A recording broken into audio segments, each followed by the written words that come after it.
It is mailbag time here on Seahawks Today. Tyler Jones here with you. Thanks for joining us. You have questions, you're in luck because I got answers for you as we will answer these questions from our live show that we do on Wednesdays, 6 p.m. Eastern, 3 p.m. Pacific. And we answer these questions in real time. And so if you subscribe to the channel, you can join us and be a part of our award-winning mailbags.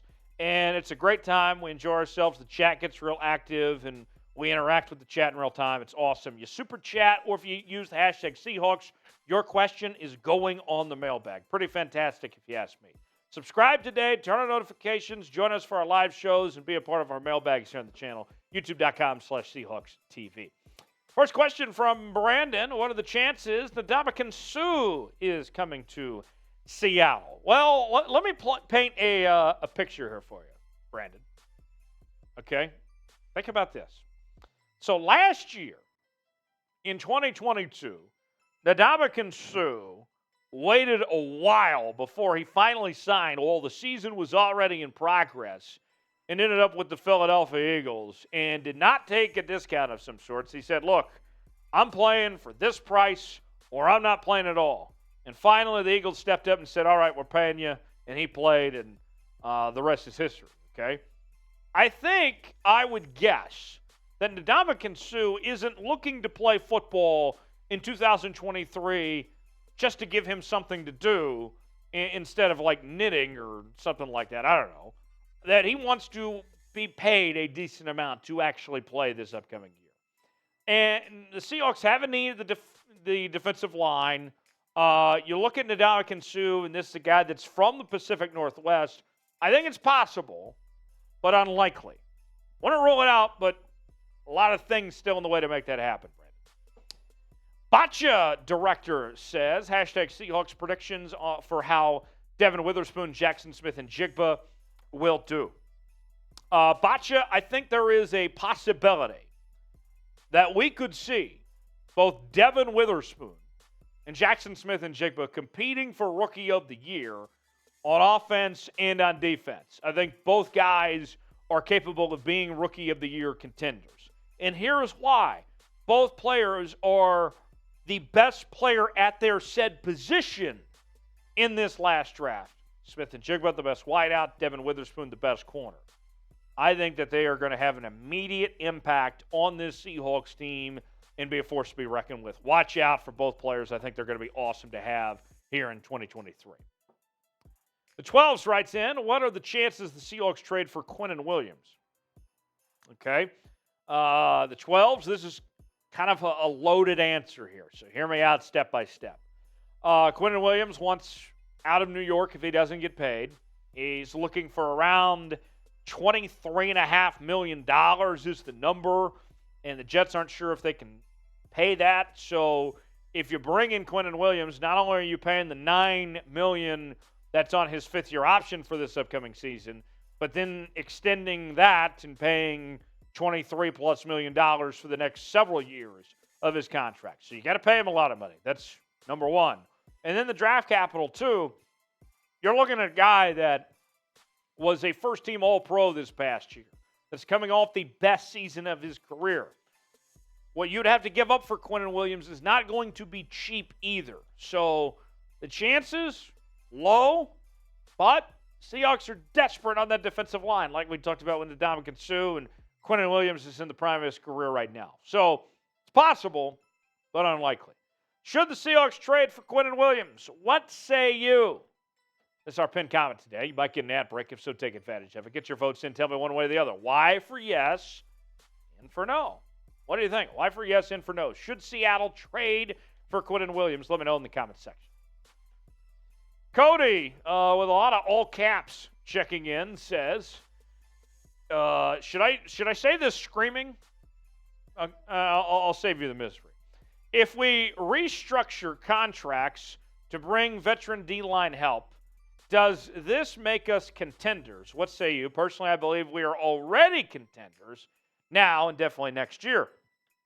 Cody, I can't get over the all caps. I'm sorry. But the question still stands. Let's go with that. The Seahawks are, I agree, They are contenders. They're one of the top 4 teams in the National Football Conference in 2023. I think that they are as is. You get help on that defensive line and turn this defense into a top 10 defense, watch out. Then you have everyone's attention, and we know the offense is going to be lethal. It's going to be exciting with the playmakers that are on that offensive side of the ball. Yeah, I mean, it depends. You can't just, find some schmuck off the street, and that's going to make a difference. I mean, it's got to be, whether it's a Quinnen Williams, Ndamukong Suh, Yannick Ngakoue, those type of players. It can't be, Joey Bag of Donuts, and then all of a sudden, the Seahawks signed Joey Bag of Donuts, so now, they're an elite defense all of a sudden. No. It has to be an actual impact player, not just a body filling a need here. But if they get an actual impact player, yeah, of course. Thanks, Cody. Botcha Director, would you trade for Malik Willis for a 5th or 6th for next year? No. Simply put, no. I'm not trading for Malik Willis. Think about this, folks. Let's go back to the last draft cycle. And you heard John Schneider, when he was evaluating the quarterbacks in last year's draft, they're like, hey, look, we don't really – they were pretty upfront. They said they didn't really feel comfortable with any of the quarterbacks in last year's draft. They thought Drew Lock was better than all of those quarterbacks last year. And they may have been right, actually, based on the results, what we've seen of the small sample size. But you look at Malik Willis, and granted, he didn't play a whole lot, but when we did see him, he did not look very good for Tennessee this past year. He did not look like an NFL quarterback at all. He looked like he was on his way to the Canadian Football League or something, based on the performance that we saw last year. I mean, he got benched for Josh Dobbs, for crying out loud. Josh freaking Dobbs. So, no, I don't want Malik Willis on my team. I'm not interested. I'm out on Malik Willis. The Titans have already given up on Malik Willis. No thanks. I'm out. You could do better than Malik Willis as far as I'm concerned. No thanks. Jamal Adams is burner. Should the Seahawks trade for Chase Young? Yes. Yes, they should. I would love to see Jamal Adams, sorry there. I'd love to see Chase Young in Seattle. Chase Young would be electrifying. He would be an impact player. He'd make a huge difference on this team. And I know what a lot of you are thinking, and I'm probably going to hear this in the comments section from the keyboard warriors out there, that, well, Chase Young has dealt with injuries the last 2 years. He hasn't been dependable. That's why he would come at a discount. This is a former number 2 overall pick, okay? You're not going to be paying a first-round pick for him. You're getting him at a discount. You're getting him at a discounted rate. This is like a grocery outlet type buy now, or Kirkland Products or something like that, for what was once a prized possession. The talent is still there. If you're giving up like a second-round pick or something, that's pretty dang good for a guy that he's been fantastic when he's been healthy. If he can stay healthy, the rewards far outweigh the risk in this situation. Yes, I'm in. Yes. Jim Carrey, yes, man. I'm down for it. Should Seattle trade for Chase Young? What do you think? Type T for trade, type P for pass. What do you guys think about this possibility? Let me know in the comment section. T for trade, P for pass. Ante writes in, with DK on the outside, Tyler in the slot, now JSN, do you think he will be our flex receiver playing in the inside and outside or just in the slot? Ante, I think you're onto something. Ante, he knows ball.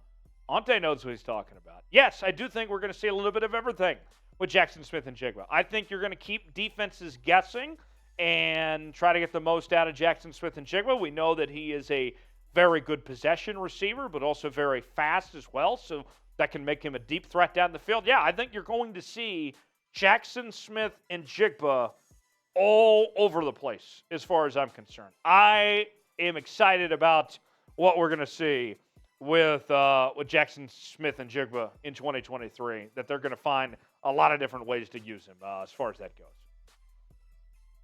Pacific Northwest writes in, what can Julian Love do that Ryan Neal can't?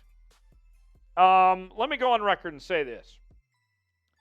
Ryan Neal, I did not agree with pulling the tender sheet because it wasn't that much, and he was the highest rated safety in the entire league according to the nerds at Pro Football Focus. Let me make that very clear. I really liked Ryan Neal. As far as Julian Love goes, Julian Love's a little more athletic. Okay, Julian Love can fly around that field and do a little bit more that way than maybe what you could out of Ryan Neal. Ryan Neal, I think last year we saw his ceiling, what he absolutely could do at his very best. Julian Love, I think, still has more that he can improve and a higher ceiling, if you want to put it that way, as far as that goes. That's the difference, I think, between the two players there. Name a player the Seahawks should add this offseason. There is still time, my friends. Who should they add? Tell me in the comments section. Give me one player that comes to mind that you would like to see in the Seahawks roster this offseason.